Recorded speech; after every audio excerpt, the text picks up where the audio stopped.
please signal me after everyone is at. I start my speech in 3, 2, and 1. A correction to Team Affirmative. They seem not to be understanding what we're discussing about because they tell us that Middle East is the North-East African countries, but then it's not North-East Africa, but then North African countries. So that's a correction. You should understand this very well. So they also come and tell us that they ask us that which skills do we gain from outside, but then they don't realize that as to why people go outside. That people go outside to play football, but then they tell us that the skills are limited. Remember, we go outside to like those European countries to play football, and labor externalization doesn't simply mean maybe your skills are going to die. And there are also business skills that we acquire outside there. So don't think that our skills are going to be limited. Resolve.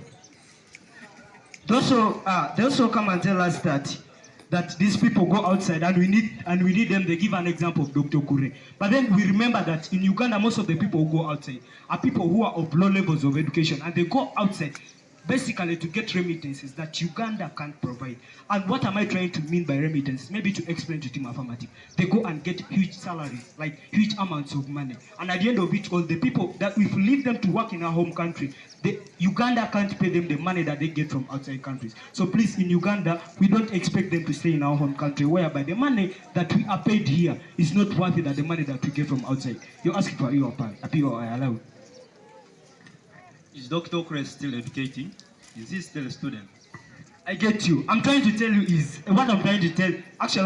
teach Team Affirmative is that we are not going outside because we need. Actually, Dr. Kure didn't go outside for labor externalization. He has a job there. He's employed there. He has not gone there for like maybe to work as a laborer in someone's organization. But then they seem not to be understanding the meaning of labor externalization. But then labor externalization is going outside, leaving your home country and go and work in some other sectors as a laborer, as a casual worker, not as someone who is employed. That's to educate Team Affirmative. So please, the people that leave Uganda and go to outside, go simply to do domestic work, go simply to take care of people's homes, and the money that they get there, Uganda as a country can't pay them. Remember, in Uganda, for you to get a well-paying job, you should have a certificate or you should be educated. You should be of a higher level of education. But then outside there, they need your energy, they need your capability, and basically your size or gender that Uganda doesn't provide. So they are not helping us to solve the first sustainable development goal, and that is poverty. So they are simply improving poverty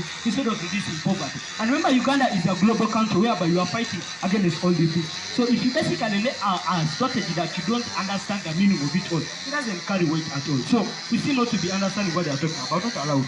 So these are some of the questions that we want to ask Team Affirmative. And if they fail to understand and give us clear evidence, they don't win this debate. 1, is it not unjust to prevent people from seeking job opportunities outside, or are you trying to promote poverty?